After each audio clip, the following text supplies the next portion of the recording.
Okay, Operation Warspite. This is an in-game summary. Idle here. I'd play Japan. Yeah. I guess we'll just start with what's going on in this game. So Japan was pretty much stayed out of China most of the game until late. Um, they mainly focused on the Pacific Islands. We even, I think, had sunk the fleet in Pearl Harbor. And then we came back and got the Dutch East Indies. A couple of strategies I tried to implement this game was one to keep America pinned down as long as we could, but as you can see, they were hell on Navy, but then so did we, and that's what I see a lot these days. Is these two fleets just don't engage much. The race for heavy battleships. Japan got all their victory points, but the Pacific buffer zone, which they just lost late. Now they didn't have Nanking or Sydney or Calcutta, and that was by design. The idea here in Calcutta, for example, was to pressure the FEC and just staying within their fort. And we took every other territory around here to grab all this extra money. So, uh, because the amount of resources you have to devote to take Calcutta, as you can see, is quite a bit to knock this out. And I'd rather much have all these islands over here, which is what. So you can either get Calcutta or get Pacific Buffer Zone, but Buffer Zone is hard to keep late game because you can see the Americans got a two back.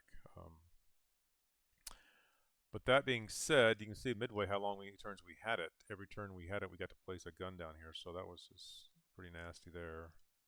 Even a few more guns. So we had it for quite a bit, quite a long time. We even had more guns up here too. But Americans just produce a lot of ships. But the hindsight of that is, I think this game also Berlin or London fell as well. Yeah, so that forced the Americans to come over here, but there just wasn't a lot of force landing on the coast over here. They landed in Portugal, which doesn't really do a whole lot in my opinion. But anyway, what else to talk about Japan? All right, so we didn't get Calcutta. We didn't even get Nanking, but we forced the CCP and and the KMT just to look at each other here. So all these forces, they just kind of pretty much didn't ever attack each other. So ended up hurting both of them as neither one of them went major. And actually KMT came out ahead because they got Nanking. So score was pretty tight for at the end, toward the end of the game, and I had a contingency plan that if it got tight, I'd go down and take Sydney, which I was getting ready to do, dropping all these guys down here. So yeah, but that never materialized, and was ready to take Sydney next turn if needed be.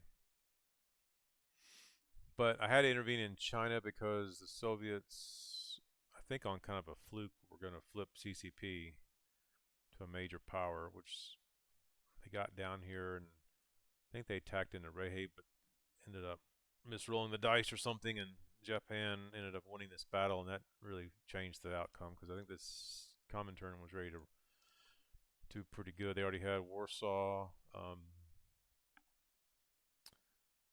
but yeah, I think they couldn't take Central Mania, couldn't get to Istanbul, and couldn't get to Finland. So it's tough for the Soviets these days to get a lot of VPs. I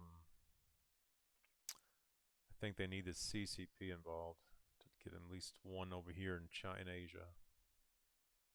So there's 3 victory points for the Soviets. I don't want to go into too much of the Soviet victory points, but there's the Chinese picking out the KMT. You can get that one. You can get Nanking. That's 2. You can go major. That's 3, and then 4. You can actually get the Far East over here. So there's actually 4 victory points in the Far East that you can get with the with the Comintern. And I think you need at least 1 2 to really set up shop is nice, but it's just hard to do that. So in Japan, in order for them to survive, they need to repel the American fleet. If they lose their fleet, they're pretty much done. It's just that simple. But here we have a race of heavy battleships again. 1, 2, 3, 5, 7 heavy battleships plus all these other battleships. Just And I'm seeing this more and more every game with just a race of whoever has the most battleships win. In this case, we had 26 to 21, so Japan just outbuilt them, but they just had more money. I think we're making like 70 plus. Where we're at here, yeah, 66. So, with the Dutch East Indies, no pressure over here. No, even though Calcutta was pretty much couldn't do anything there. So, the Allies did real well in Africa. They held it, but I thought Axis had, they had Egypt, so that's always a problem. So yeah, that's basically where this game is. It's an Axis victory.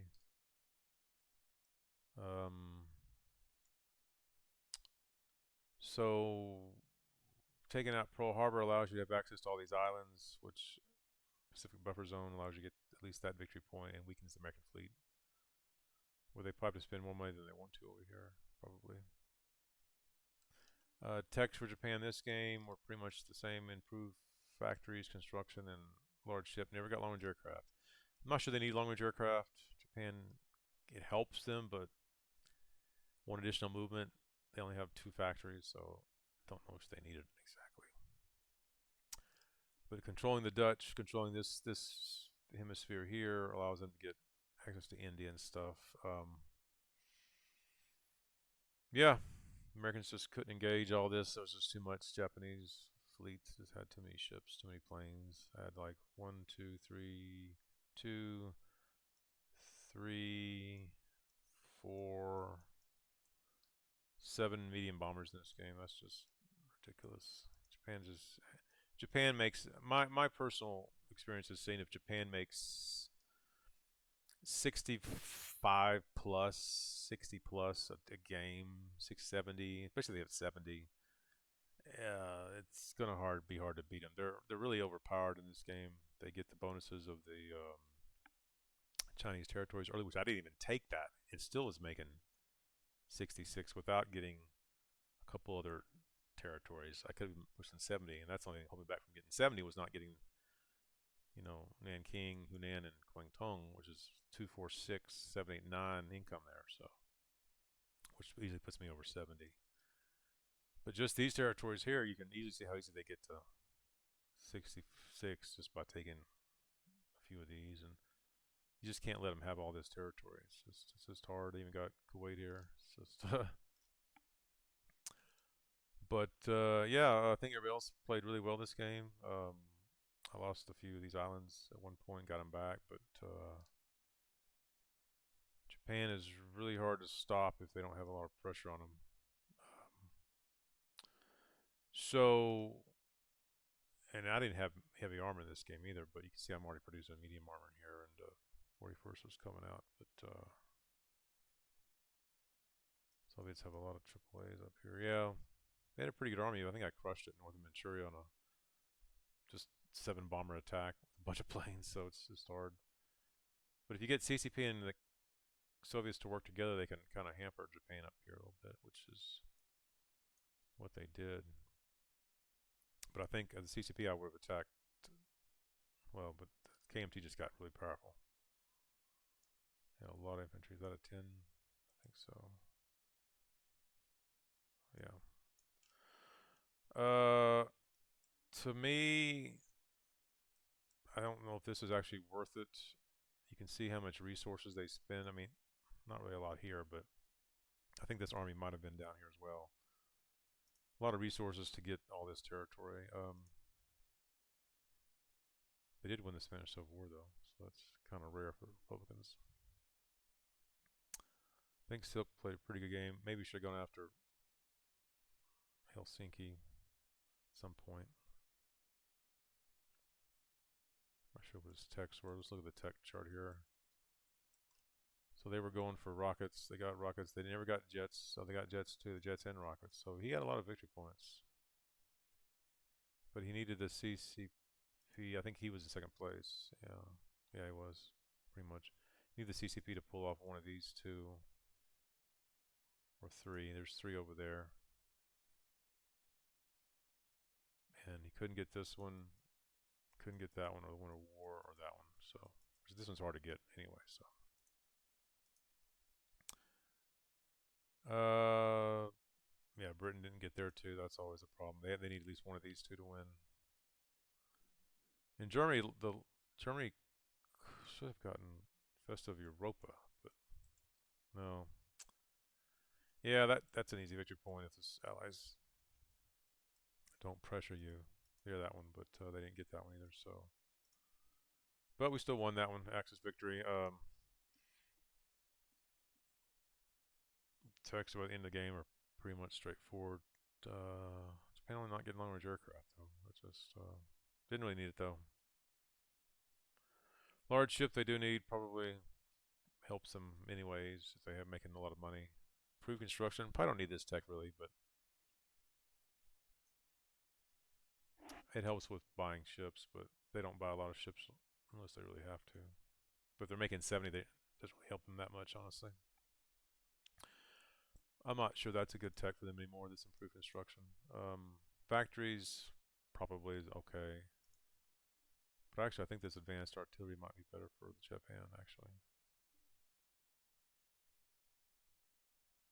Or even some of these other ones, maybe like long-range aircraft, jets. All these might actually be better. Interesting. Okay, but anyway, Axis victory this game. Japan was a pretty vanilla strategy here. Not vanilla, but little taking Pearl Harbor and getting the buffer zone was the strategy, and then going to the Dutch and avoiding China early game and Calcutta. Just racking up just basically money. It is a strategy. Is it the best one? I don't know. It knocking out this American fleet really slows America down. Usually they don't have any of their battleships left. If you can capture some of these ships, that's even better. But if you can get this set up early, which you can normally, that really helps. Of course, you need the Dutch. And in the game, I was putting pressure on Calcutta, or Sydney. Okay, that's about it for this game. Nothing really else really happened. Soviets played really well. Got Warsaw. Allies just never could get it going in Africa or in the west here, and that kind of hurt them a little bit. They even lost Gibraltar, so Egypt. But kept Calcutta and Sydney. So, yeah. All right, that's the in-game summary for Warspite. This is a game with tactical playing UK. I think Aftertaste was the US. I was Japan. Fender Up was Germany, and Silk was the Soviets. So, that's a pretty nasty Air Force there. Oof, where's that force at? 18. I didn't see that one. Oh, it's sitting in Berlin. Yeah, late game, you're going to see a lot of this. I mean, that's a lot of planes. And the problem is the Allies have to match that, which they started to, and the Axis other Comintern has to match it, which I'm not sure they had a lot of planes. I don't see hardly any planes. The Soviets, yeah, either they lost them all or didn't have a whole lot. But yeah, no planes. The Soviets. So they just I think they lost a big battle here in Romania. The Germans took them out here. So okay, guys, I'll stop it here. If anybody watched Warspite, their videos are on YouTube. So thanks for watching. Bye.